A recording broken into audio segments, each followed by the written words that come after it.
Hello, everyone, and welcome to another episode of Observable Flutter. My name is Craig Labenz, and I'm your host. Oh, I'm realizing my camera is a little tilted. Sorry for the delayed start. I had some technical difficulties with OBS because OBS likes to struggle, but I'm back and I'm ready to go. Unfortunately, I do have the laggy camera again today, but in those investigations earlier, I've isolated what the problem is. Don't have a solution yet, but hopefully next week camera won't be laggy. Yeah, I'm just an hour behind. I'll see you in 50 more minutes. Welcome, Randall. Welcome, everybody.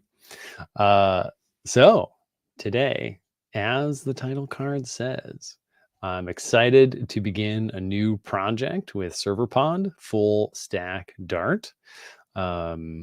Been thinking a bit this week on what to build, solicited a few ideas, and I'll be interested in getting everyone's take on that. My current leading candidate is actually an idea from the Serverpod team directly, which is to build basically a simple Twitter clone. So you could also call that a blogging site, right? Where just different authors can produce content and then you can view the content of different authors and whatnot.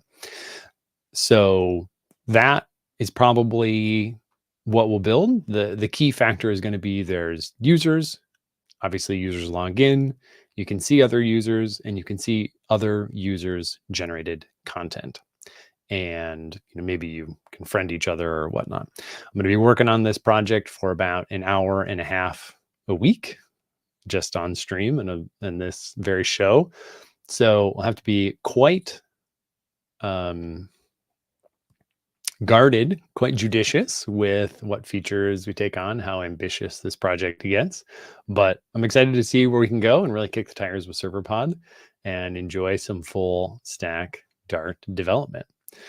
So let's get started. No, that's probably not the screen I want. How about this one? There we go. There we go. Okay. I was just testing. I know I'm going to have one issue here where I don't have Docker installed on my machine. It's been deemed a security flaw or a security vulnerability by the security team at Google. So even though Docker or Serverpod uses Docker for local development, I will just have to talk to Postgres via the good old fashioned Postgres app, but that's not the end of the world. So, okay. Let's actually start with a little crash course on what Serverpod is, even though it's been twice featured on this show and, it's about to join the likes of Flame, where it's featured repeatedly. Let's just take a minute and talk about what Serverpod is. So it's, as I mentioned, full stack Dart development. We can see here on the website, it says it's open source, scalable app server written in Dart for the Flutter community. And the whole point of the project is that you write some simple server-side code. So obviously we see here, this is server code. You write this endpoint class and then define methods on the class. You run the code generator, and then in the client, you can simply call that method. So this is the hello method, which got its name because we called it hello up here. It returns a future string. This could say future string. That would make it a little more clear for us what's going on. And that's it, right? We're calling server-side methods as if they are in our client code. So it's completely abstracting the networking layer from us. And it also has model serialization. So you can not just pass strings, of course, that's not very exciting. You could pass proper classes and return proper classes as well. And then within this method, what you do obviously gets pretty advanced on the server. So Serverpod has a full ORM, which it declares is revolutionary. And given within the Dart space, I think it is revolutionary. I think I agree with that claim. So a couple other things it's got: built-in auth. That's very valuable for a server-side a backend web development solution, baking in authorization and like the idea of a session. That's super helpful. File uploads. So if your users are uploading pictures, that's just easy peasy. And then there's also a cool monitor that shows you open sessions, and you can debug queries that your app is running and all that kind of stuff. So I use this in conjunction with the Postgres app directly. And those two together are pretty nice for Serverpod development. So that's it. And yeah, let's do it. So what should we call this? Git. So I'm going to post this whole project on Git. Anyone can look at it. Don't know if it'll be valuable enough that you'd actually want to, but we'll see. Yeah. Facilitech says, any good routing packages? Yeah, there's Go Router, maintained by the Flutter team. There's also other ones like AutoRoute and Beamer, and they're all pretty good, I think. So Go Router is the one that's getting maintenance by the Flutter team, but not everyone uses it. I know AutoRoute or AutoRouter, one of those, probably AutoRoute, and Beamer are also quite popular. All right. Oh yeah, I need to create the project. So I've already done the installation because I wanted to make sure I could connect. I knew the steps I needed to take to connect to the database since I can't use Docker. So I've run activate serverpod CLI, and I've verified that it's working. And actually, I don't know if I have the Serverpod Insights app downloaded yet, but I'll do that as well. So that moves us to getting started, where now that I have the Serverpod CLI installed on my machine, I can create a new project. So just to prove to myself and everyone that Serverpod is installed via pub activate global or whatever the command is, I can now run Serverpod, create, and we want a social media type app because the world needs more social media, of course. That is kind of like an old Twitter clone. So we could call it, I maybe should have settled on a name before this. We could call it Fwitter for Flutter Twitter. We could call it Flitter. No, I hate that one immediately. We're not calling it that. Not calling it that. Man, Flutter and Twitter, they both end in the TTER. It feels like there should be a clever play on this. Fritter, Randall says. That one's not bad. All right, we're calling it Fritter. The FR opening sound is a little awkward. Fritter.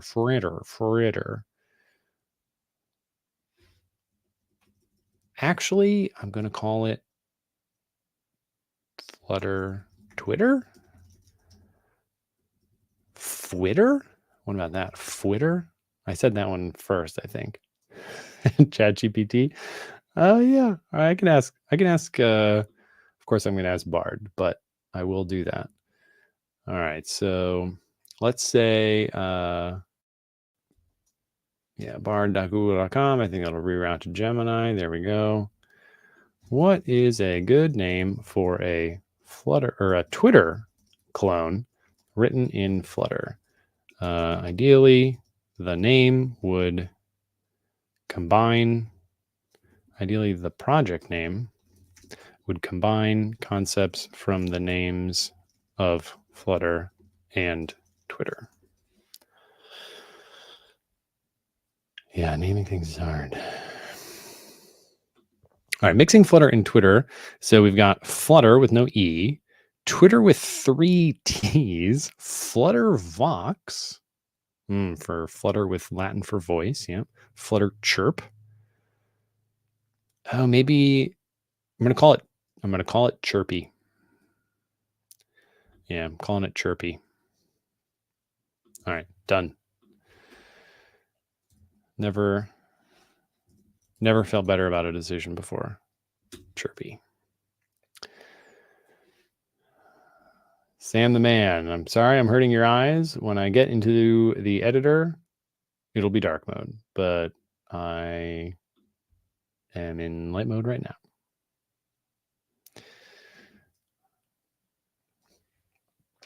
Okay, there we go. So let's say code chirpy.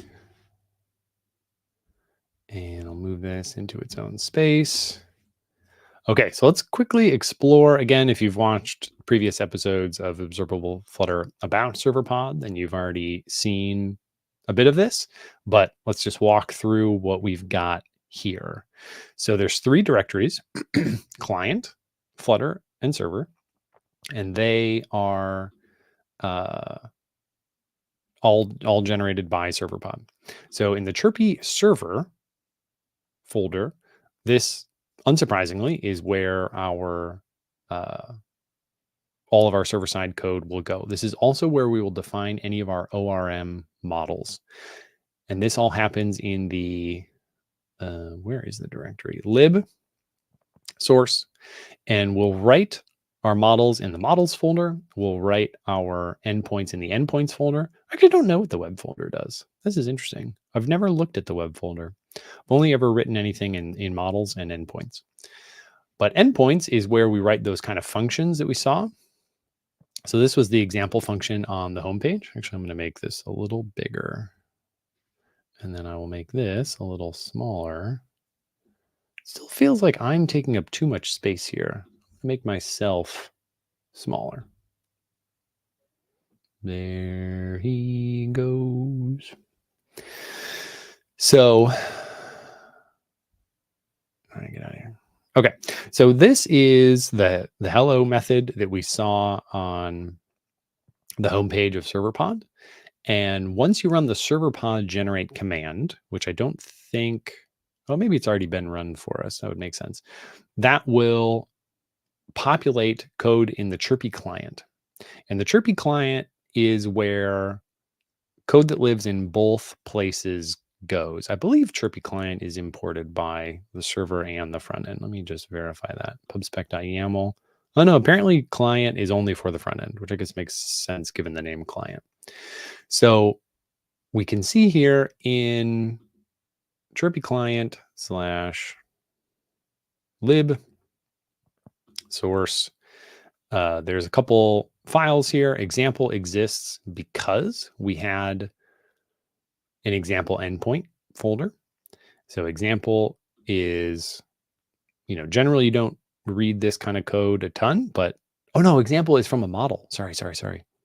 Yeah, there's a starting model as well. So we'll get to that in just a minute.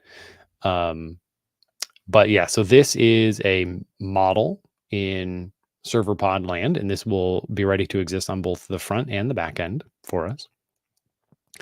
And then the protocol, this is kind of a bunch of glue code. You don't look at this a ton, but I have found that when you use custom serialization, you need to be a little bit aware of it. And yeah, so this is Chirpy client that's generated by running Serverpod generate, which has already been run for us. And then on the front end, this is just a plain old Flutter app. So there's no generated code here, but we'll see in pubspec.yaml that it imports the client. So this is the glue code. This is how Flutter knows how to talk to the backend. And then in main.dart, we'll find some setup for talking to the backend. And then this is where stuff gets pretty exciting. We had that client object that we instantiated at the top of the file. That was right here, this client. It knows about things like example and hello. And remember, the method that we're going to call here ultimately is all the way on the server outside of the Flutter app. This is completely abstracting away the networking and serialization and routing and all those layers from us. We just pass that method a string, and we get back whatever the result of that method is. So I don't know if I could run this right now because I have not started Postgres. Even though I'm not using a database, it may try to connect to one. So let's see if that works. I don't think it's going to be happy right away, but we'll find out, and I'll get my database in order if I do have to connect. So to start everything, we can run serverpod generate. Oh, I think this happens in the server. So cd Chirpy server, and I'll run serverpod generate. And this should be a no op, though I don't know if it'll be aware that it's a no op. It might just say that it ran correctly. Okay. And now we can run dart bin main.dart. And maybe just that. Okay, so it did try to connect to the database and it failed. This was an anticipated error. So first bit of looking under the hood in how serverpod works, we're going to get this, make sure this is ready to connect. So I'm going to go back to the Chirpy server folder, and we'll look in this config directory. And there's a handful of YAML files here that house the important meta information for us. Oh, I don't like how when you close files, VS Code moves you around in the file explorer. I don't like that at all. I want it to stop. It's not a good feature. I want to stay where I'm looking. Anyway, you all are not the VS Code dev team, so I'm complaining to the wrong people. So development is where we are. And this is the code that I'm going to need to kind of reflect on or take values from, and then also maybe change a little bit. So here's the database, and this stuff informs values in the Docker Compose file that I unfortunately can't use. I just need to use the Postgres app on macOS to run and talk to Postgres. So I'm going to go back to the default Postgres port of 5432. I think Serverpod uses a different one merely to not collide with any other Postgres database that you're running on your machine. So that makes sense. And then we'll leave localhost, of course. The name of the database will still be Chirpy, and the name of the user will be Postgres. So that's all fine. The last thing that I need to do is look at the development database password. And with this, I should be able to perform the operations that I need. So I'm going to go back to the Postgres app, which is over here, apparently. Let me bring this back. Oh, wait. No, I don't actually really want to do this here. I'm going to do it in Postico. Let's see. Oh, folks, maybe I was complaining to the right people. Isn't what I'm whining about in VS Code a setting? And you can disable that by disabling sticky folders. Oh. S-Man and Nitish, you had the same frustration and you actually solved it instead of just whining. All right, I'm going to do that at some point in the future. But to start, in Postico, I have a saved connection for my Postgres.app. So I'm going to connect to that. And now you can see the stuff that I was running earlier to make sure this worked. So what I need to do is I'm not going to make a new user because it wants to use the Postgres user. So I'll stick with that, but I am going to make a database called Chirpy. And then I'm going to, I will make a new user because it is trying to connect as Postgres, but it assumes Postgres has that other password. Yeah. So let's go out. Oh, whoops. That's not what I wanted to do. Let's go out to here and I'm going to make a new database called Chirpy. And now in the database Chirpy, I'm going to create a user and let's call the user Chirpy, and we'll give the user the correct password. And okay, so I'm running that. And now I want to grant all in the schema public, yes, to the user Chirpy.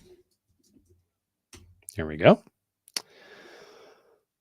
Looking good. So now in development.yaml, I'm going to change my user to Chirpy.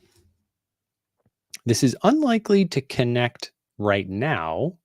Oh, actually, the last thing I want to do is establish a connection to the Chirpy database. So this will be the nickname of this is Chirpy. It is still localhost. The database is Chirpy. The user is Chirpy. And the password is this big long thing. set it, test connection, looking good, connect.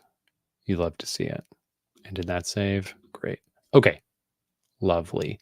Now, I am guessing that this will still not connect. I probably have to run serverpod.generate again to make use of these new values in development, where I changed the port and I changed the username.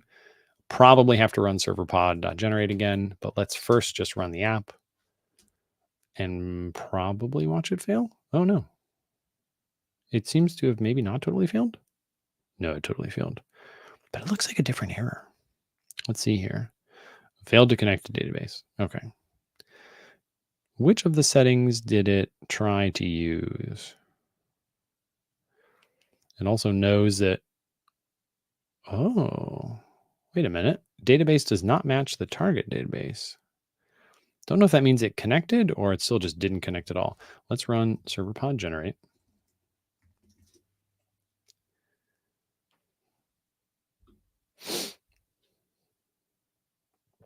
You know what I really should have done is git commit the very first bit of code before I changed anything. Then I could see what serverpod.generate had just changed. I could kind of see that again, maybe by going back here. All I did was change those values. Ooh, this is good. Now I'll generate it again. This should put us back in the initial state. Then I'll do a git commit. Then I'll run serverpod generate again, and we'll see what changed. Okay, so git init, this directory, git add all, and then git commit m initial commit. Great. Now we can run generate again and see what changed. Yeah, I'm learning, Randall. The end, or previous times, yeah, I've waited till the end to make a git repo. And then I don't have a clean initial commit. Okay, so it looks like we can see here. Oh no, wow. So it didn't change anything. I don't think cloud ignore is going to be, that would be a really shocking place to save. Why did these things change after I ran serverpod generate? Oh, I bet they just didn't ever commit. So we can say, let's amend to our initial commit. Okay, because that I think is just noise. Great. So serverpod generate didn't change anything.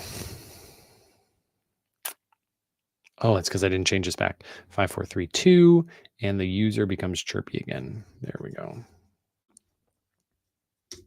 I'm so smart. Yeah. We do have some astute people watching from home. And it's not the password I've changed, but you're totally on the right target that I didn't change the values. Okay, again, though, we don't have any actual changes here. This is interesting. I'm going to have to maybe look at the main directory or main.dart file. So server main.dart. Let's look at how this connects. Oh, run. Okay. So this run method, will you please close? Okay, protocol endpoints, routing, pod.start. Okay, interesting. I don't think it's going to be the protocol. This is like the endpoints that we have and the classes and whatnot. I doubt we're going to get database connection information in here. Oh, interesting. There is table definitions, but that I think is different. Serialization code. Yeah. Okay. So that's, I don't think that's it.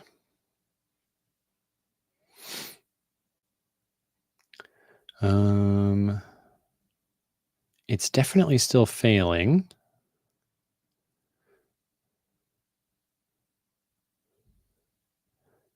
All right. Something is like hard coded somewhere, I believe. And I don't know where that thing is, but we're going to find it.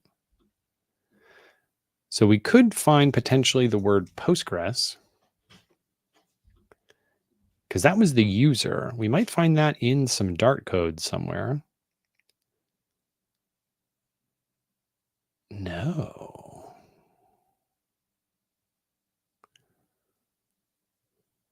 production.yaml staging. There is no Dart code that contains that username, but it is a default username, or it might be. So that's interesting.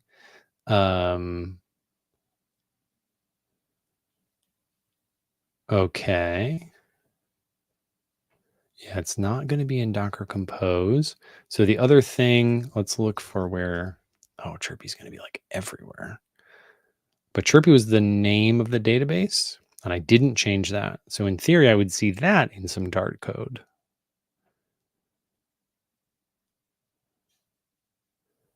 Bunch of nasty build nonsense. Lib, readme, development.yaml. There's got to be some Dart code that does this right.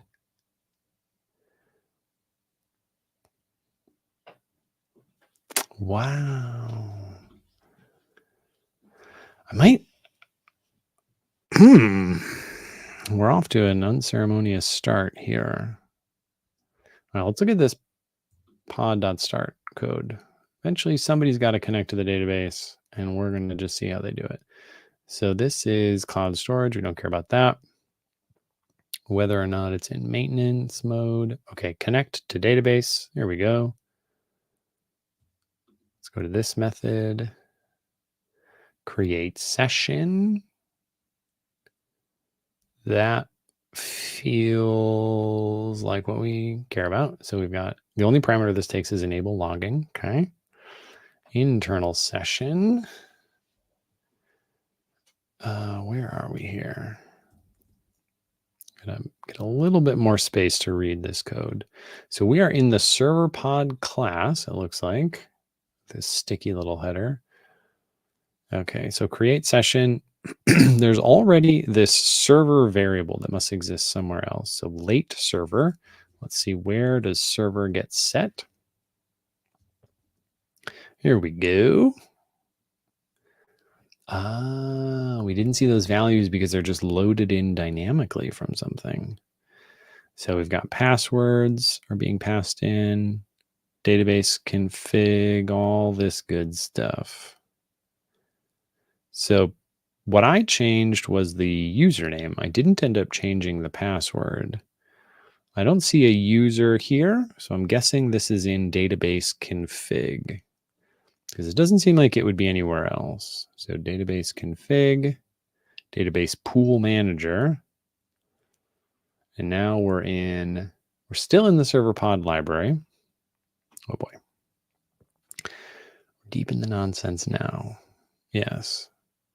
Okay, here we go. Username. So config.user is in this internal thing. So the config variable that this gets is passed into the database pool manager. So if I go back, let's look at where the database config is coming from.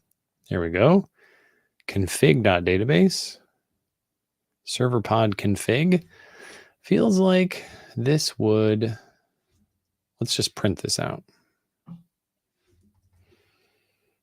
Where was that happening? Oh, I've lost track of it. Okay, we're going to go back into start and then connect to database and then create session, and the server variable was set where again?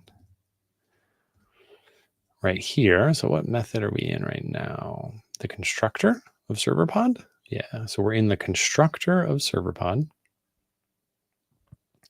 Okay, config.database. So config comes from, there we go.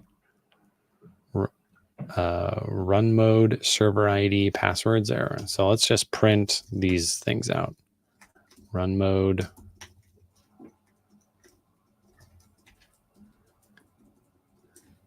Server ID and passwords. Just want to see what these are.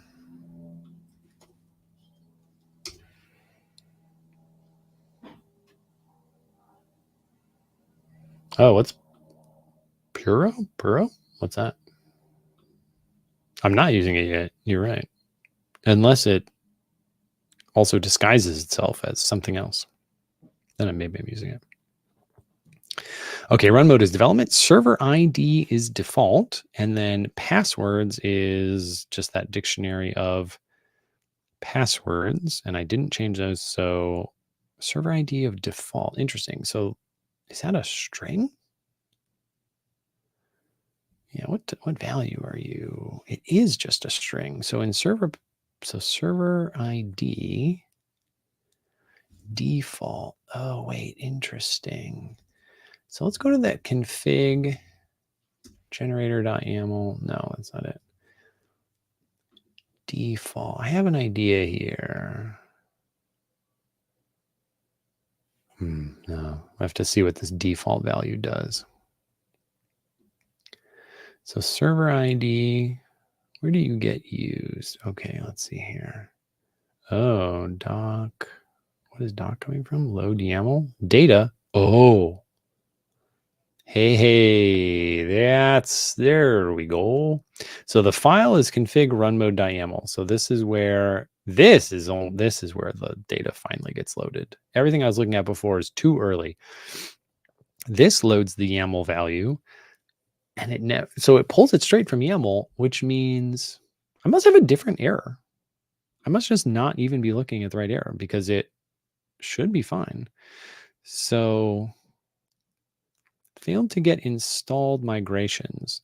I guess I just need to run the migrations. That may be the only thing it's complaining about this whole time. That would be so funny. Oops, you going. All right, let's run the migrations. So working, let's see, database, connection. I may have the migration. Oh no, I did that on my other computer. All right, got to get the migration command real quick here. Working with models. Do you have this? No, where's migration? Oh, there we go. It's its own section. So create migration. I forget if we need to create an initial migration. Let's see how that works. It's in the Chirpy server folder, and the migrations folder does have a migration, and we can look at the SQL.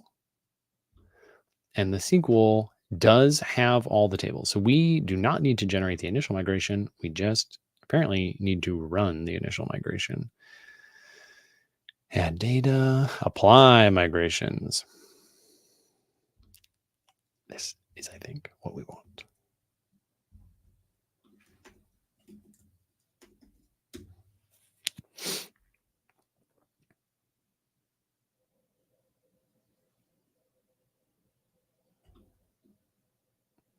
There seems to be something else that this may do in the Postgres or in the Docker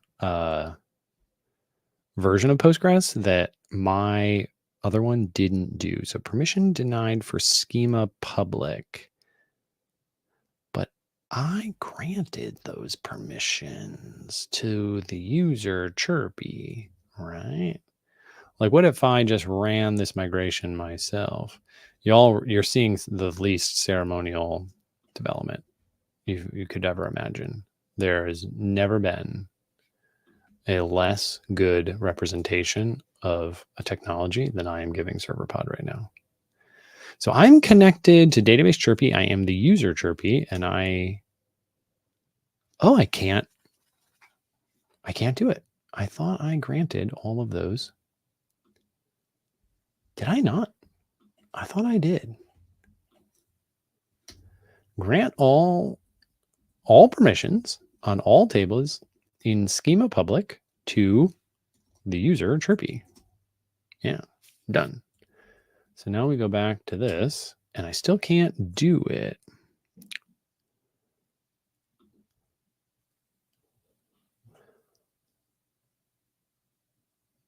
I am connected as the user Chirpy, right? Yeah, user Chirpy, connect. All right, so I must need to, we're just going to have to look up Postgres user cannot create table. Will you please load? No, now I'm clicking this and it's just doing nothing. Grum. All right, we're getting multiple flush the permissions suggestions. I am unfamiliar with flushing the permissions, I must say. Also, Chrome is like totally broken. Let's try again. Postgres, user cannot create table. There we are.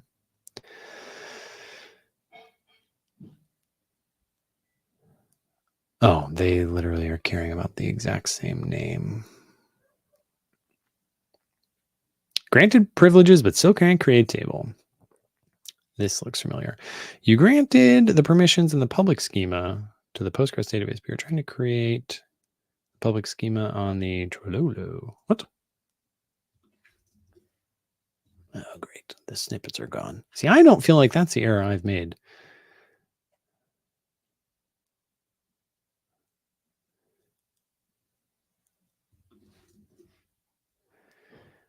Oh boy.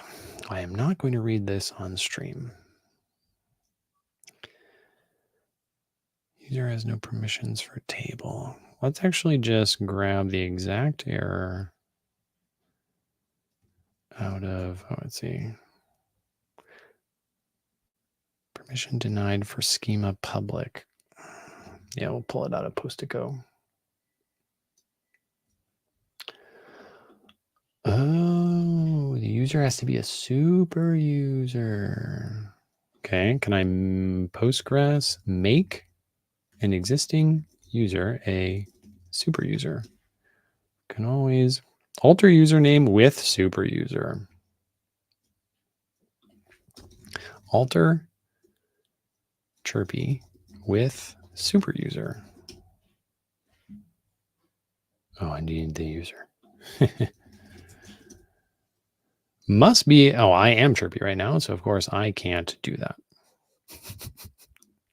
All right, we'll connect as the big user again, and this will be alter user chirpy with super user. Great.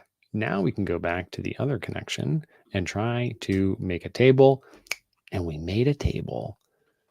Incredible. Now I need to delete the table because the migration is going to try to add it.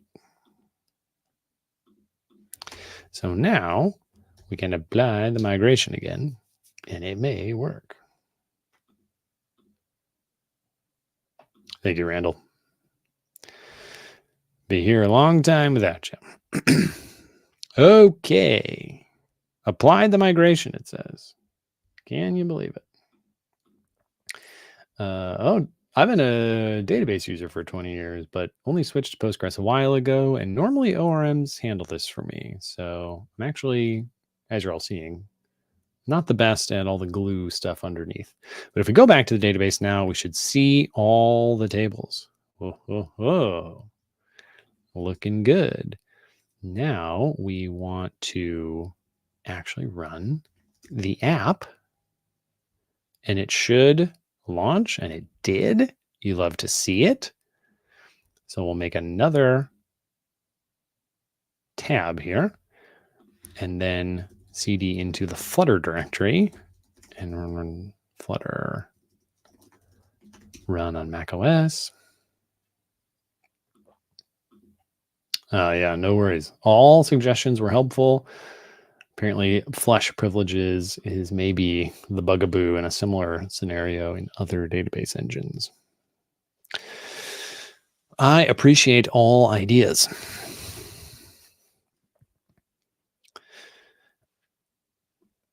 Okay. So in theory, to recap, in the main.dart file of Flutter, we are now going to see it connect to the server. The server is already connected to the database. And then we are going to see this hello method where we pass in a value, and in the endpoint directory, we will see hello appended to the beginning of that string as soon as this launches. There we go. So enter your name. My name is world. Does it add an exclamation point? It doesn't. Okay, great. Send to server. Nice.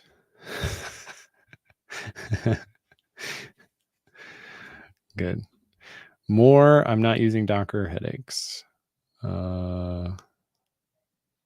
Connection failed. Okay, what do we have over here? So server listening on port 8080. Literally, you get none of these errors if you use Docker. This is a problem that I only realized I was going to have yesterday, and I didn't anticipate this many headaches. Failed to connect to port 8080. Why? It's right there. Socket exception. This one could be... Oh boy. All right, well, let's debug it. We're going to learn a little bit about how Serverpod works here as well. So the hello method calls server endpoint, and it passes in this metadata. So you can kind of see here, right? It's like, hey, I'm in this module and I want to call this method, and these are the parameters. And this kind of introspection wouldn't like work at runtime, but this all generated code. So on the server, there's code perfectly prepared to receive this. And let's look at call serverpod endpoint. Endpoint caller. All right, we're going to need an implementation, I guess. Implements and extends endpoint caller. There we go. Client shared module endpoint caller. Serverpod client shared. Well, those are also abstract. Interesting. I don't know which one we want. This class is used to connect modules with the client, overridden by generated code. Okay, and the other one says superclass with shared methods for handling communication with the server. It's overridden in 2 different versions, depending on if Dart.io library is available. Yeah, okay. So where are we? Oh, we're in... So I want to look at the generated code, I think. Do I want to look at like protocol?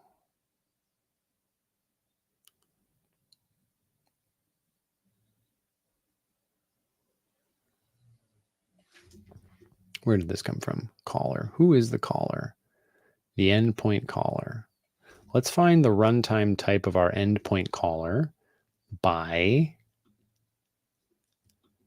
What's example?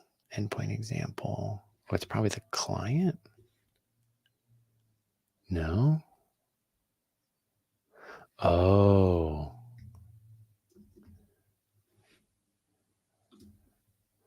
Right. So in hello, it was the caller, this, and then endpoint caller.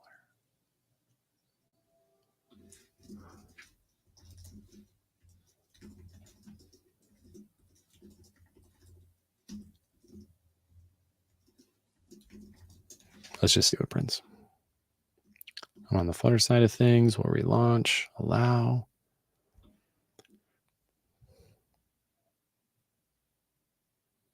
Do I have to actually... All right, so the caller, instance of... Oh, it just says client. That didn't help. So the endpoint caller is a client.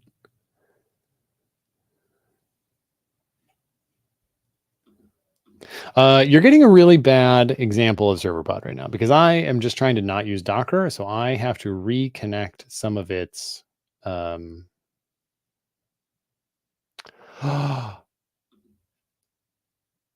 It's that. It's that thing. Oh my gosh, that's right. Right. Oh my gosh. It's the entitlement. It's the entitlement. Oh my goodness. I hate this so much. Thank you, everyone. Thank you. Thank you. Yes, I eventually looked there. It's the Mac OS problem. It has literally nothing to do with Randall waiting patiently. This is, well, at least that was only 1 minute ago. It's not Dart's fault. Permissions of the app. Mac OS new projects. Everyone's been saying it like crazy. I'm sandboxed. Where are you at, Xcode? Oh boy, oh boy. Runner. Where's this entitlement again? Signing and capabilities, outgoing connections.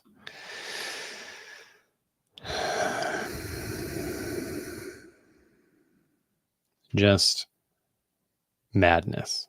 Absolute madness. I will minimize you.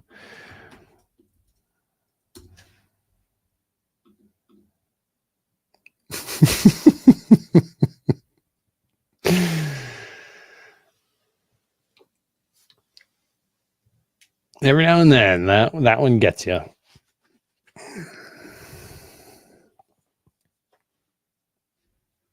Okay. Things are going to be pretty exciting now. I can feel it. We're only an hour in. It's been a very crisp hour. Oops. Okay, comma, world. Oh, it puts a space there. So we'll probably just do this. Okay. We made a call. What did I change? Only these settings. I will commit that on its own. Committed database setting, connection settings, whatever. All right. Now we're going to do something real, more than just download Serverpod and run the starter project. I'm going to actually set up a thing here. So what I think I still want to do is probably use the very good CLI's starter project for the Flutter code. And I like that structure. I think that's nice. So I'm going to replace the whole Chirpy Flutter folder with that.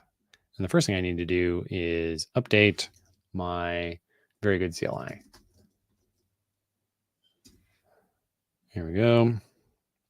I don't know the last time I used this, so at least on this machine. Let's update that. Goodness. Yeah, Randall is a genius. I don't know if that bingo was to you being named a genius or that got this to work with your help.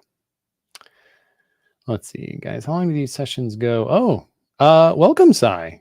And generally 1.5 to 2 hours. So given that I've wasted the entire first hour, I'll probably go the full 2 hours today.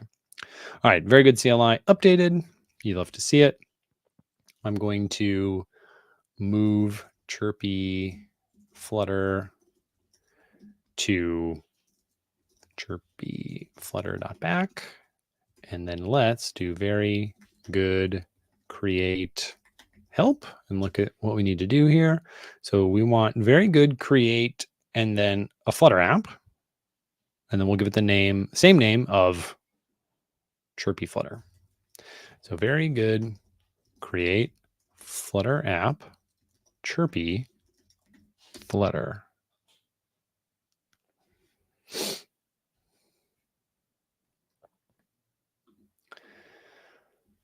Well, Taha, I'm glad that all of my stumbling and tripping and falling over myself isn't too upsetting. Okay, looking good. So now I'm going to make a handful of changes. Let me make this smaller again. So .back pubspec. Let's get the old pubspec file up. Actually, I'm going to make text a little smaller. It's just so big I can't see anything. And then we'll go to the new Chirpy Flutter pubspec and just move over a couple things that we need, including that we're using these dependencies. That's honestly like probably it. Dependencies. Oh yeah, there was a bug the other day with this Flutter Gen stuff. We'll see how this goes today. So Serverpod, put you at the bottom for alphabetical purposes. Save. And what's the problem here with Flutter Gen? Dependencies not sorted alphabetically. Indeed. Now I feel like they're sorted alphabetically. What's your problem? What are you complaining about now? Oh, the complaint's gone. Okay. Was there anything else we cared about over here? No, I don't think so. We do, in fact, not want to publish this, so it's already there. Good. Okay. I love it. And now in .back main.dart, we just had this client code. I'm going to grab this so I don't lose it. And we'll put it in the new chirpy flutter lib. Get out of here. Yes, I know I need to update my machine. I know. I'm waiting. So we're going to ultimately do this somewhere in here. And we'll import the things that we need, like Serverpod and the client. Okay. That looks good. Now, let's get this tidied up. What's in this test folder? Helpers. Oh yeah, the app localization stuff. All right, once we do that, I'm going to commit the replacement of the Flutter app, and then we'll start setting up some kind of structural code. So in chirpy Flutter, let's look at the Flutter gen, because this is going to generate some localizations for us, which is always nice. You want everyone to be able to actually read your app. So make sure that the command is activated. And this is how we run Flutter Gen.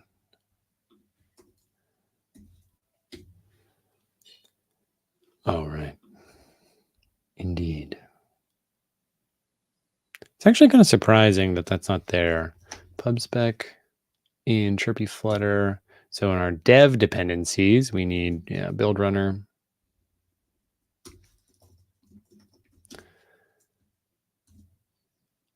That may be sufficient.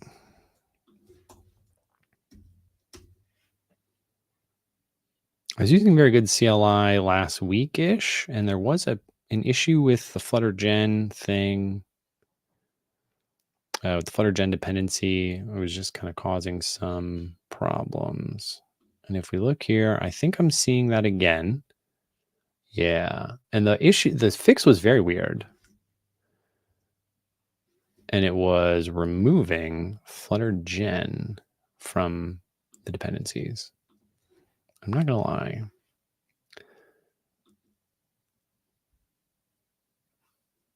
Why that works is unclear to me. I have not yet really gone to the bottom of that bit of investigation. Okay. So the next thing I'm going to do is go into my dev folder, get my name, chirpy. I'm going to delete this.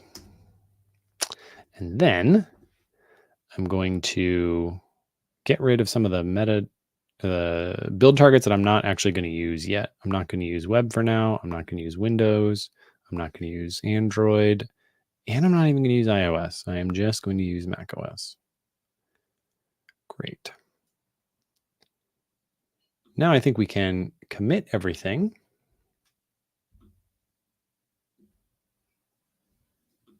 Why is this source control tab not showing me anything? Like I changed a lot.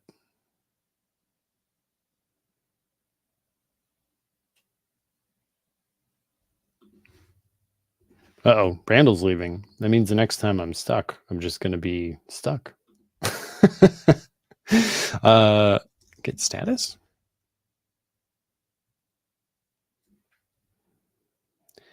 No. You know what I think I did? This is unbelievable. This is truly unbelievable. Did I make the Git directory in the Flutter folder?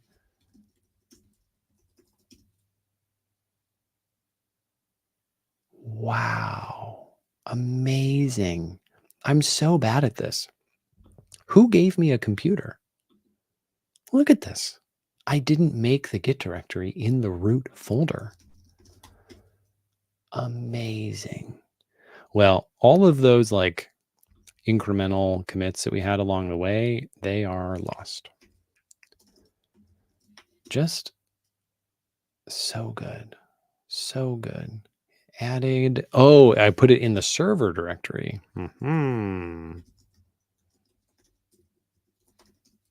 So let's go into the server directory. And here we seem to have a dot .git directory. There it is. Amazing. Just amazing.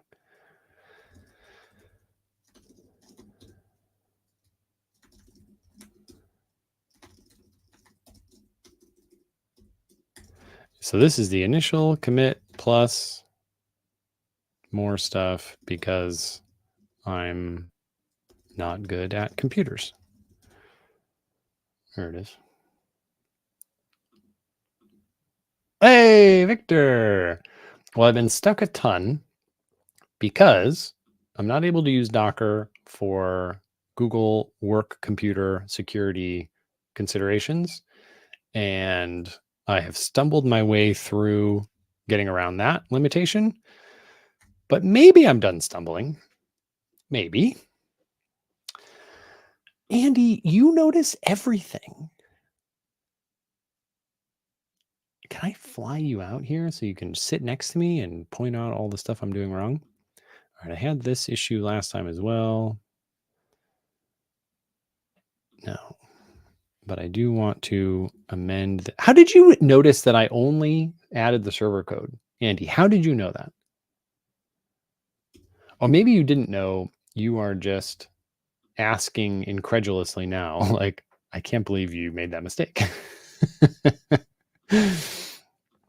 Getting Postgres configured may be a challenge. It was in the end, the only mistake I was making was not making my new user a super user, so they couldn't run the migrations. But it took a second to isolate that, and in fact, I never did. I think someone in chat told me. It may have been Randall. It was Randall.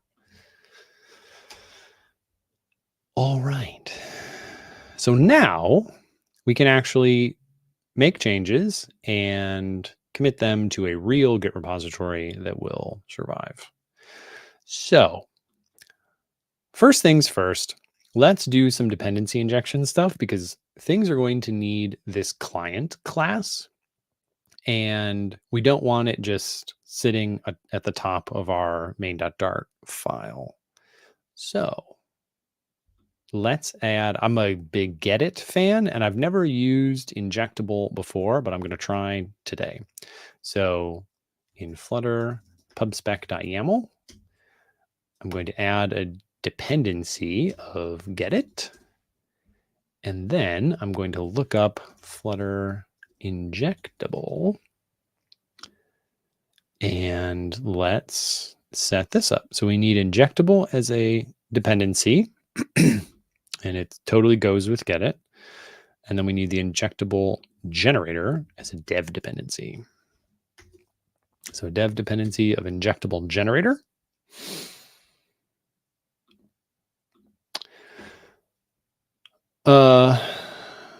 I can use Serverpod for big projects or still not stable.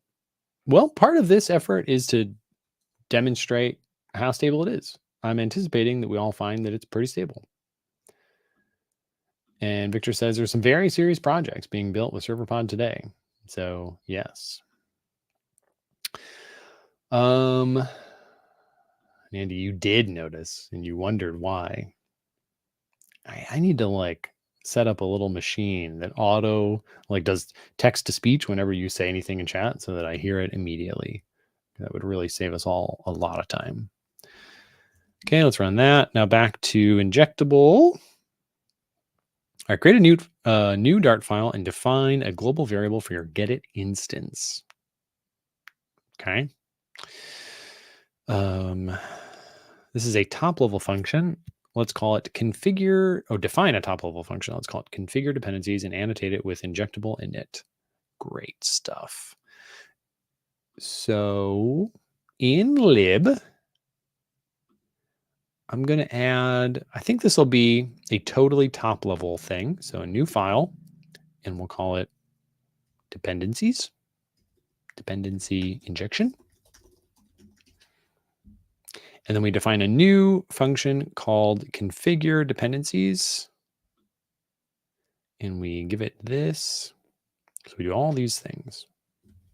All these things.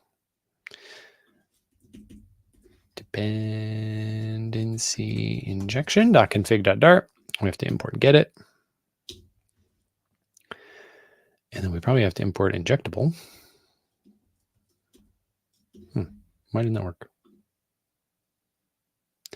Define a top level function, import the generated Dart file created later on in this process. This will follow the name of the file with the annotation plus the .config part. Call the generated extension function getit.init on your custom initializer name inside your configure function. All right. How do we run the generator? Even though right now it's not going to do anything. And then we call configure dependencies in our bootstrap file. That's where that was. So I'm going to comment this out and we will run configure dependencies. This now needs to import dependency injection. Okay. Looking good there. Actually, let's do the package import.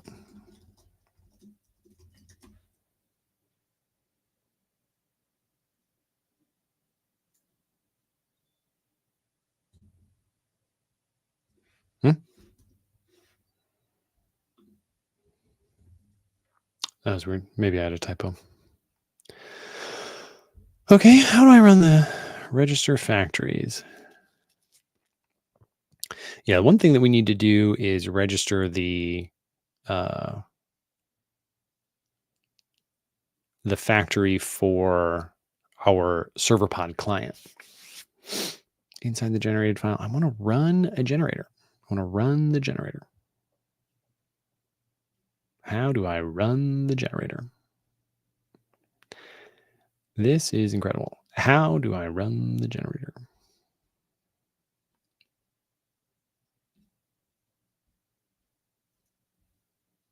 Maybe we just do build runner, .runner. Let's try that.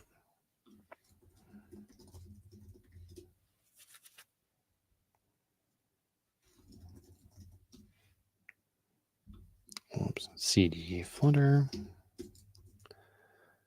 build runner. Let's see what this does.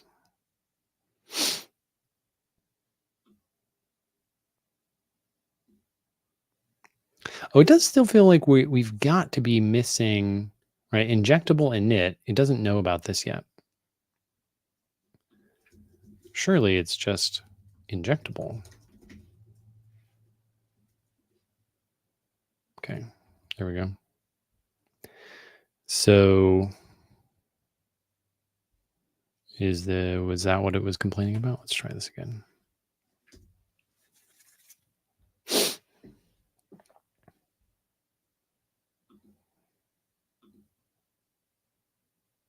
All right, so it is, yeah, just the main thing to run the injectable generator. There we go. And now we have our config file, which should basically be empty because I have not declared anything. And yeah, it doesn't generate anything in the class. Okay, but we're up and running. And now the first thing that we can do, I think you have to do like a custom module. I remember Anna was walking us all through this, including me, when she was on for code generation. And I don't remember how that worked. Let's look at the thing here. Just so singletons, factory. Oh, a factory should be fine, right? Because we can put a factory like singleton or like a lazy lazy singleton is the get it thing that we want. And that's where we can run in our Bootstrap file this code. Yeah, that sounds right to me. So registering singletons and registering factories, and we want just both of those. So let's, I guess, look at factory. All we have to do now is annotate, but I want it to be a singleton factory. So let's go down to registering singletons / singleton or lazy singleton. Great. Okay. Except we don't control this class. And this is where Anna there was a trick because we don't write the client class. We can't actually decorate it. So we have to like just do some other thing real quick to factory method. No, this is still a class that we annotate. There's something you do when you do not control a class. Obviously, we could like wrap it in a quick class, but there is an injectable way for this. So again, these are classes that we control. It's different than us. Modules. I think this might be it. Yeah, for third-party dependency. This is it. Wrap your instance with a future and you're good to go. So, we do just wrap it with a class and give it the module thing. Okay. That works fine. I don't really know where to put this. I'm going to make a new file here for now, but it won't be a good place for the file. So this will be the Serverpod client. And yeah, so we need to bring in injectable, package, injectable. That's good. Now we need to bring in chirpy client. Okay. And this will be the chirpy client module. Oh yeah, I shouldn't call it Serverpod client. I should call it chirpy client module. And it's going to return a client. And this is where we will run this code.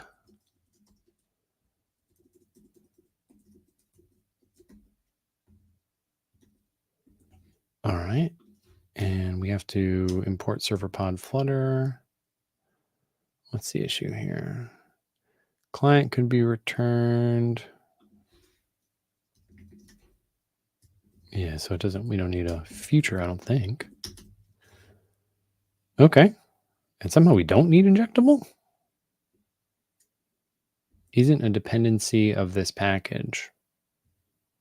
I think it is. All right, what am I missing here on chat? You all have,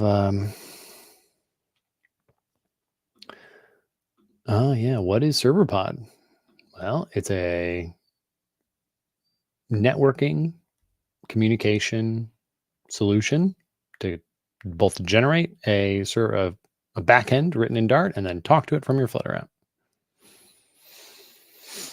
A lot of folks asking about using Riverpod. I have not used Riverpod very much myself. And so, I don't think which state management solution is used in this app is going to be a enormous question.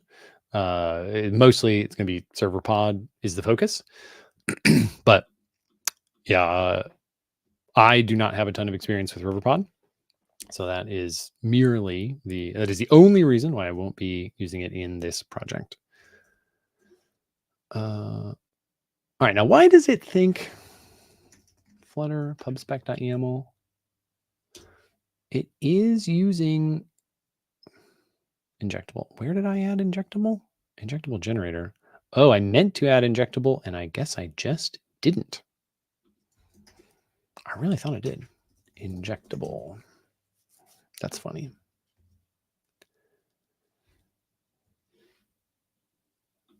All right. There we go. So we have a chirpy client module. And now if I run the builder, build this should update our dependency injection config file to have some madness about getting the client.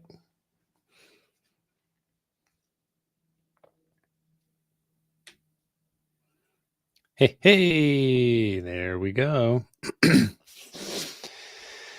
You'll have to see it. Oh, it's still called prefs. That's so funny. Let's call this client and then rerun the generator. Prefs was back when this was shared preferences. Okay, while that runs, I'm now going to look at how we would use this. I'm going to remind myself how we actually, well, is it just totally generic?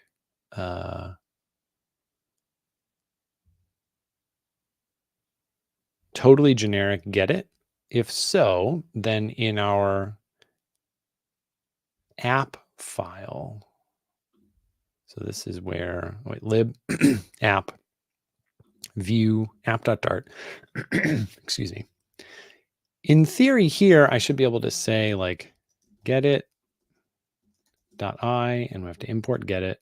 And this just want to make sure that this is working here. And I want to grab a client. And we have to tell it what the client is. That's chirpy client. And then let's just print this and see if it works.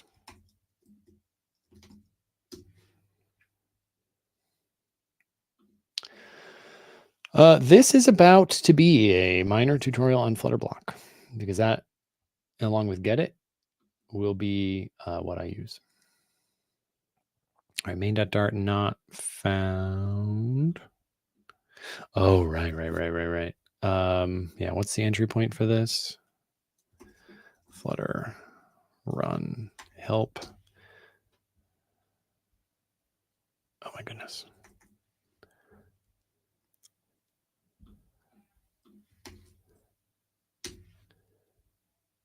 Yeah, we need a new entry point. I forget how that works.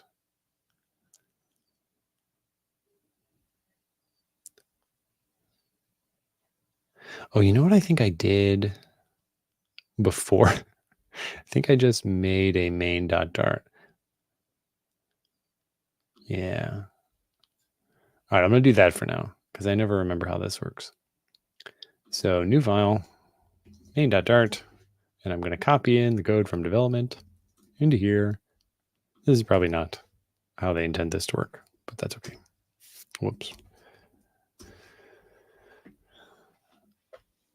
Oh, great.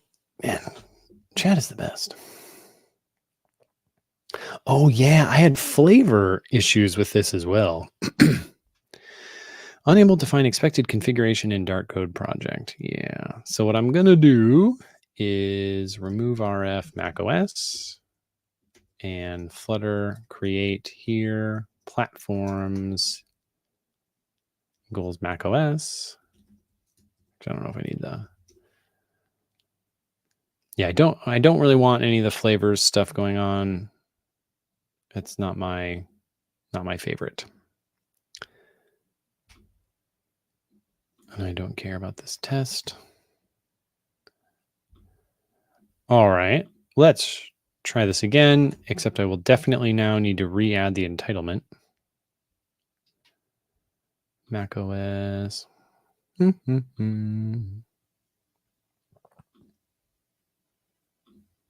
Okay. Thank you.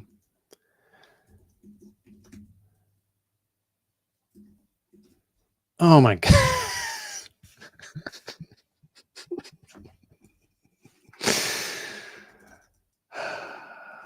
Just incredible. Incredible.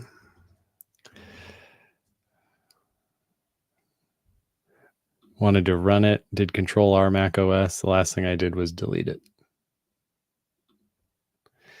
I'm telling you, I don't know how to computer. I don't know who gave me a computer.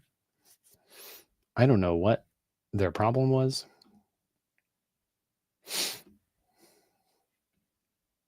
One thing I do like is like a make file.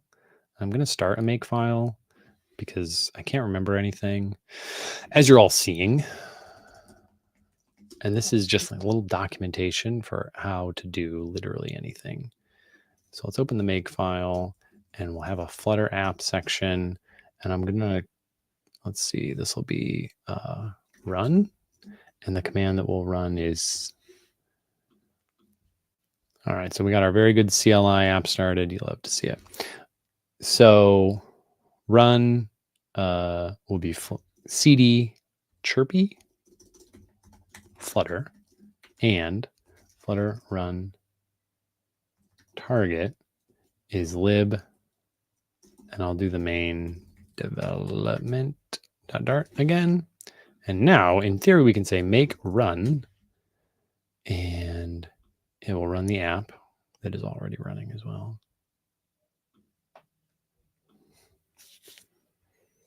Oh, it's targeting iOS? Oh, no, get out of here. That's not what we want.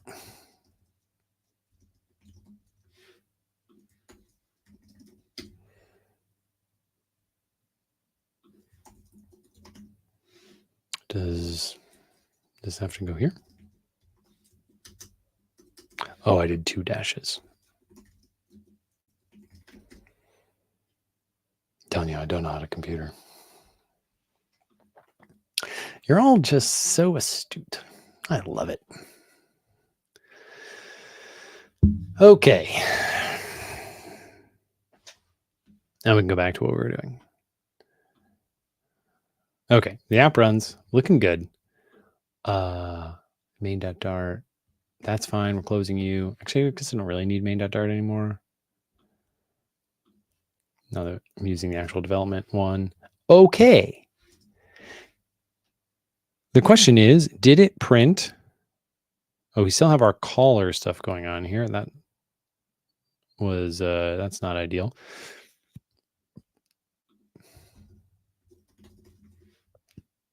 I'm going to delete that.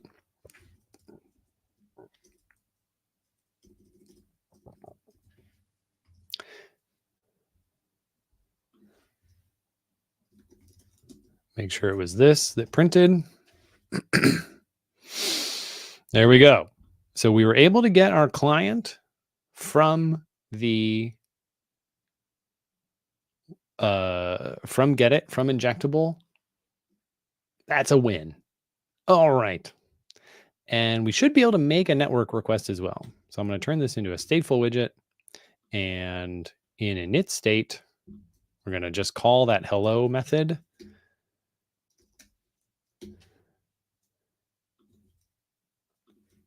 And prove to ourselves that all of this nonsense works.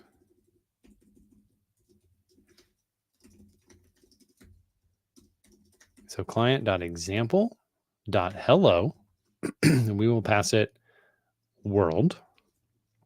And then we'll say then, and this is where we get our string response. And actually, I'll just print it. Refresh.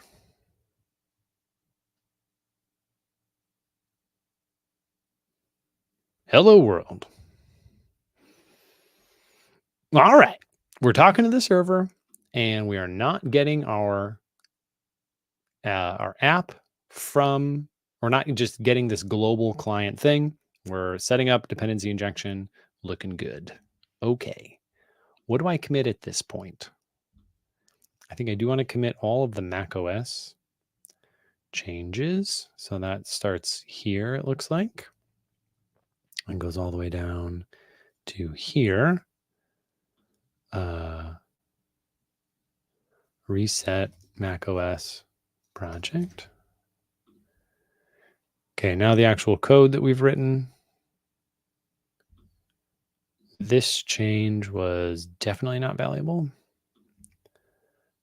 Do want the make file, metadata, whatever. Add the make file, add the dependencies, add all of this. What's this bootstrap? Oh yeah, definitely care about that. So this is basically our dependency injection setup. App.dart. Didn't really change a ton here, but that's actually, I'm going to revert all this. And then this widget test is commented out. That's fine. Okay. Added initial dependency injection. Okay. Half an hour remaining today. What is the most valuable thing we can do? And I think it's probably auth would be the best thing, I imagine, because then you can start to get into routing as well. You need to route to the login page if the user is not logged in. I don't know if I can quite do that in a half an hour. So what makes sense to do in a half an hour? We could try the auth. I've gone through the auth stuff before. It's really not bad. Maybe we can get it done in half an hour. Probably not the routing half of it, but just let's try it. Let's try it. Built-in user management. Recommended ways to authenticate users with the Serverpod auth module. Amazing. Installing the module. Okay. So Serverpod auth server goes in the server pubspec.yaml. Server pubspec.yaml. So this dependency goes here.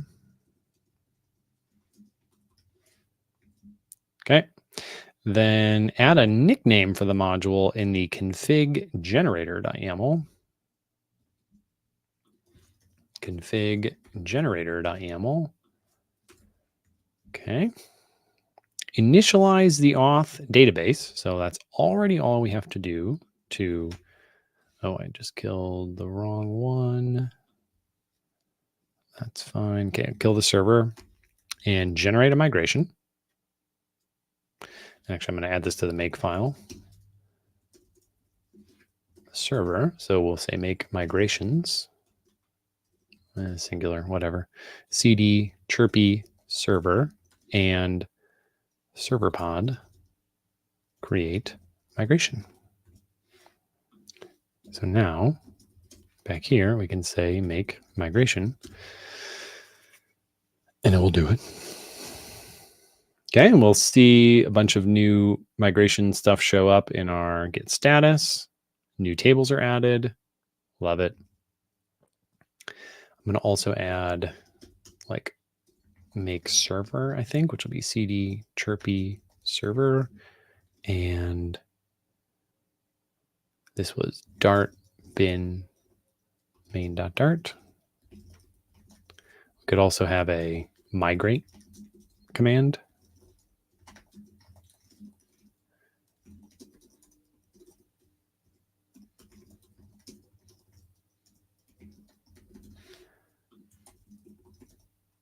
So roll space maintenance and apply migrations. Okay. Show changes as a folder tree. Well, I'm just on the Git view right now. Are you? I'm not sure what you mean. Is there a different thing that you have in mind? I can use signals when viewer is asking, and I have not really checked out signals myself, and I think it would add a little bit of noise to this effort, which is supposed to explore Serverpod, to also try a bunch of other libraries that I'm not already familiar with. So that's the main reason I'm not doing a lot of other new things. They're just, don't want to take on other new facets of an app stack myself, because Serverpod is the focus here. But I would like to know signals. I haven't had the time to get into it yet myself. All right, we've made the migrations. And now it's time to say make migrate to apply them. Okay, migrations applied. Good stuff. Client setup. So we add the same line to the client pubspec.yaml. Copy this. Pubspec, client pubspec.yaml. So this goes here, and it's client instead of server. Looking good. App setup. So we already have Serverpod Flutter. We already have our client. This is what we have to add. So in Flutter pubspec.yaml, we add this. Okay. Next, you need to set up a session manager, which keeps track of the user state. It will also handle the authentication keys passed to the server, upload user profile images, and other stuff like that.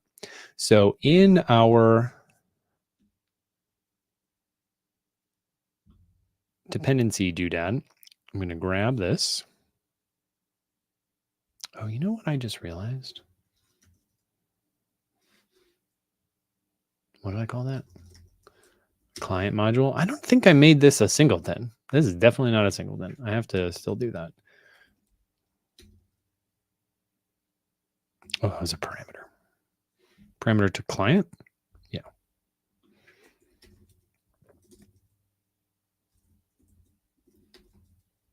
And we'll import this from that. All right, to do, make singleton. Come back to that. Then we have to make a session manager and initialize it. I don't know if this is going to have to also be, do we access this later? Yeah, we do. Okay, so this also needs to come into our dependency injection setup. So we need, and this one will be a future for sure. Okay, yeah, we'll grab this code, move this down. Oh, what did I just do? Please go back. That's not what I wanted. Okay, going to add this code. And this is going to be a session manager, get session manager. And it will actually be future of session manager.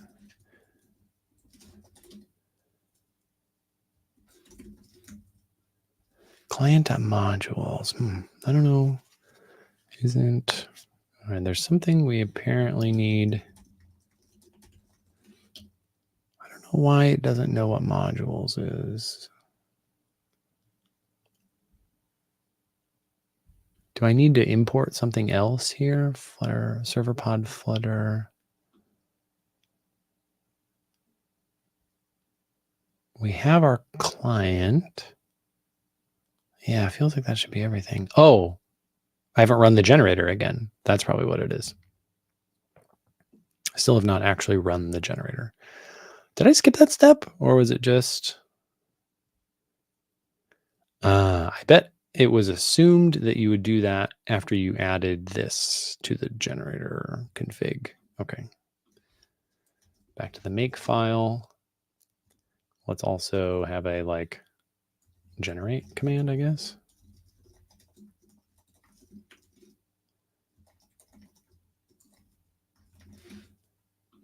So make generate.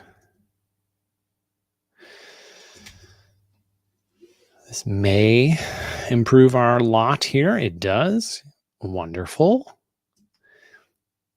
Now I need to build injectable again because I've added this session manager that we're going to need. And we'll also have to make that a singleton. And this is in the Flutter app. So let's have a like build runner. Actually, this will be like app build because build is going to be used all over the place. Dart pub, I don't know. Dart run, build, dart run, build runner, build, delete conflicting outputs. Okay, make, yeah, build. So this will not work.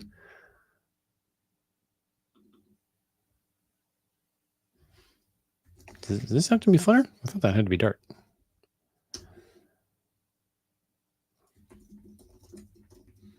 Delete, Dart run. Yeah.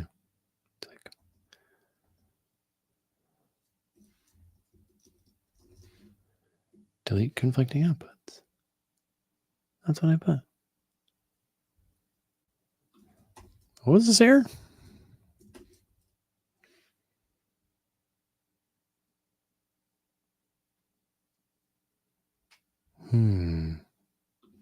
Make app build. Someone's asking, do you need to know how to use a make file? It doesn't work on Windows, I don't think, but it's a build system that should be native on Linux and Mac OS. And you don't have to know this at all. It basically, I use make files as just, I think everyone uses them for this. Almost documentation for how to actually drive the project that I'm working on. Okay, could not find option name delete conflicting outputs. Okay, but I think that it does have to be, this is supposed to be Dart, I think.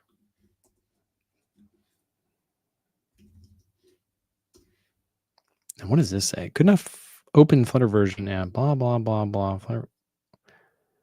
What are you talking about? Flutter K is not SDK, it's not available.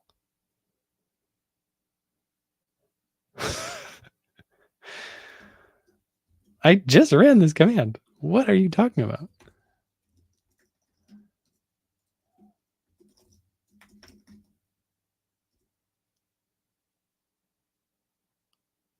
How do I, is this terminal just like dead or something?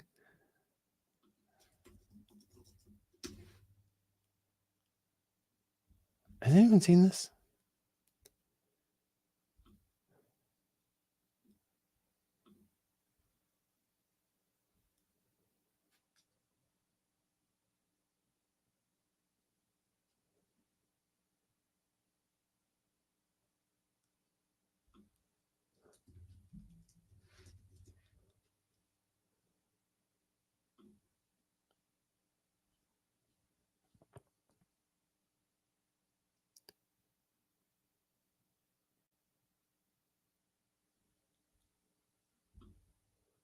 I've literally never used this command in my life. I mean, this comment's from 2018, so it could just be stale.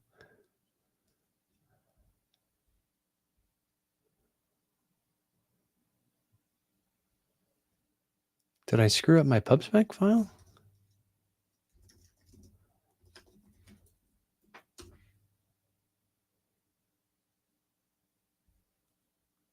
I mean, no. Isn't normal? Can I run Flutter Pumpkin?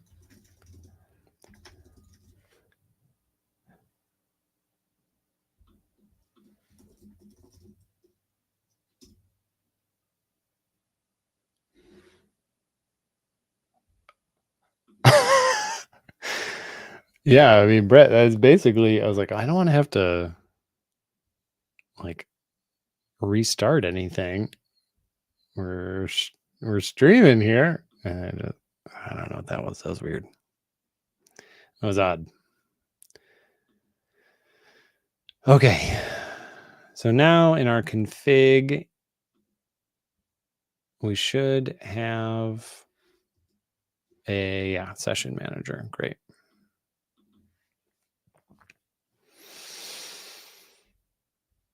Oh, you know what I wonder? I wonder the singleton question. Module. Like, can this be lazy singleton? What if is this gonna work? Well, let's put it on both. In case it works, then we just win. Is this gonna work? That would be awesome. It should.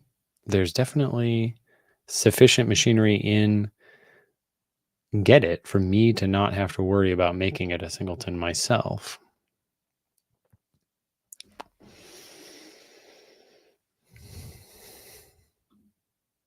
Wunderbar. Okay. To do? More like to done. Great.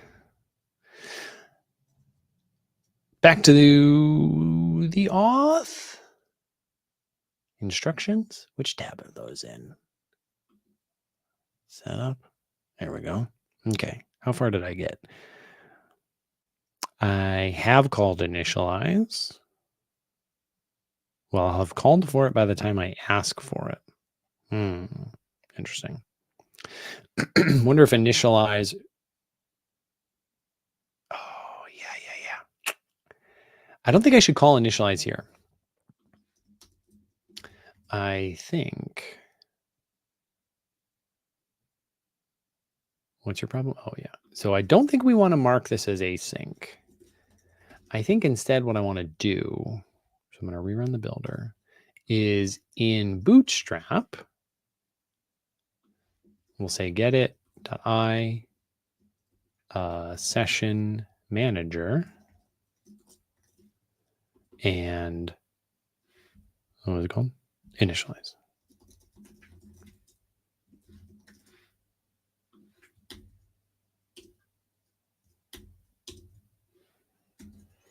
Yeah, initializing it, I don't think that makes sense with dependency injection. That should just be get it, name of the package, and then we initialize it in the intended place in the Bootstrap method. I think that's nicer. All right, anyway, back to the instructions. Now, yeah, it can be useful to do this. We will also probably wrap this into a routing solution. So I'm not going to put this code anywhere, but of course, I'm not yet listening to auth changes. All right, on to the basics. So Serverpod automatically checks if the user is logged in and if the user has, oh, I should make this bigger. Should have done that an hour and a half ago. Has the correct privileges to access the endpoint. When using the Serverpod auth module, you do not have to worry about keeping track of tokens, refreshing them, or even including them in requests, as all of this happens automatically under the hood. Brilliant. The session object provides information about the current user. The unique user ID, or a unique user ID, identifies the user. You should use this ID whenever you're referring to them. Access the ID of a signed-in user through the auth field on the session object.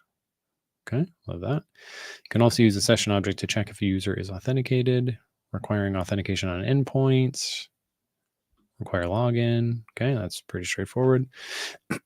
Authorization on endpoints. Okay, I haven't really gotten into any of this yet. Bunch of scope stuff. Great. Okay. Working with users. Yeah, there's like a login widget. Where was that? Modules. Oh, this is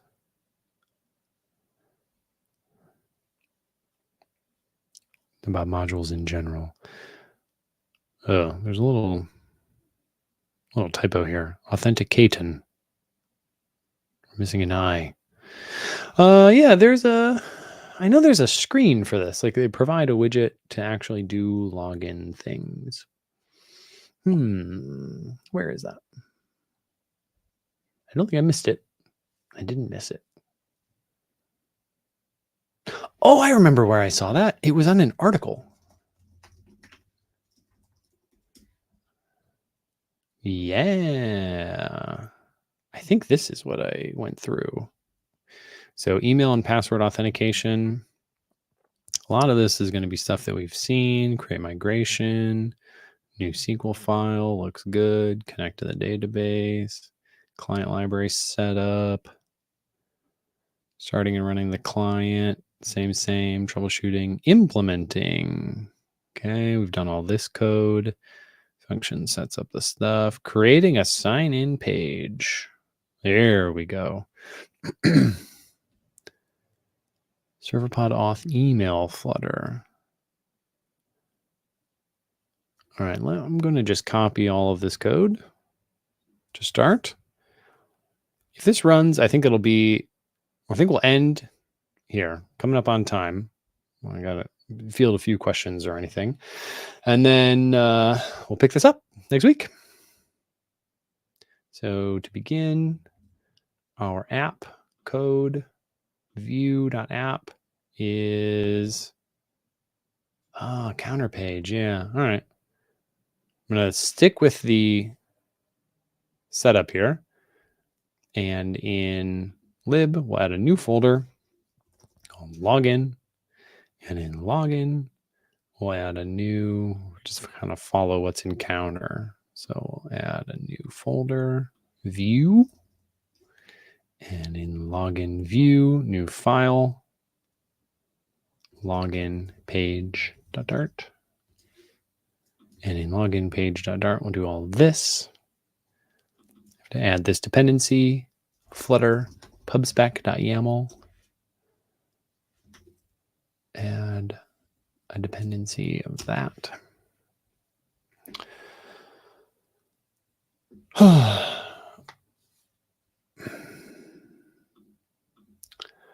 Love Lash. Hello, sir. I've heard something about Flutter, which is that Google will not support Flutter for a long time. Is that true? Well, they're not telling me if they're not going to support it for a long time. I can tell you that.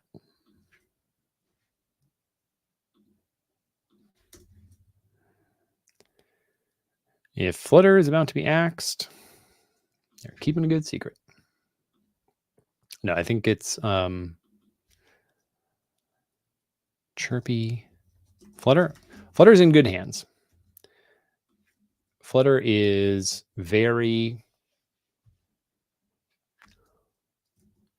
What is this import supposed to be? Flutter is very important to Google. Google builds apps with Flutter. Google would have to rebuild all of those apps if they drop Flutter. Google also honestly just makes money from Flutter apps because Flutter developers tend to use Google Ads SDKs and tend to use Firebase and tend to deploy their stuff on Google Cloud. So Flutter is valuable to Google. What is going on here? This URI does not exist. What did you expect me to import? My project Flutter.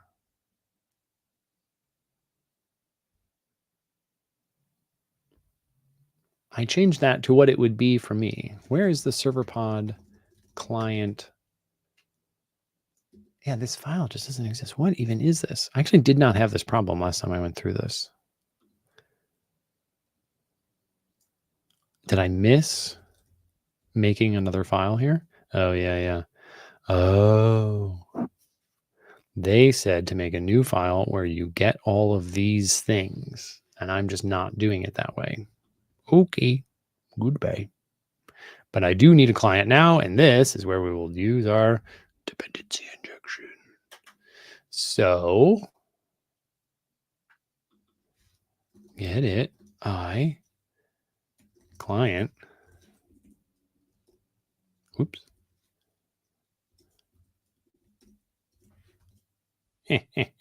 Brilliant.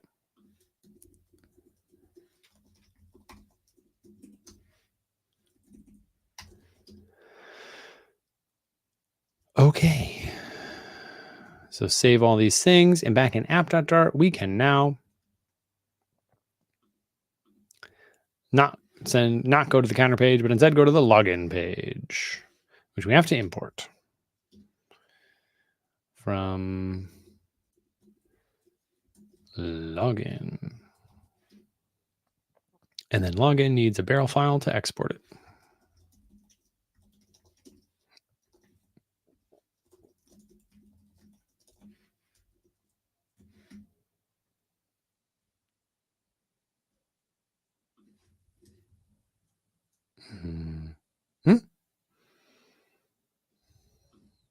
What do you call it? Oh, this is called sign-in page. Can't buy a win here. All right, let's run the app. First of all, the server needs to be running. So make server, is that what I called it? Great. And now here, we can say make app. Nope. Make run. Oh, we gotta call it make app. That's better. It's in line with make server.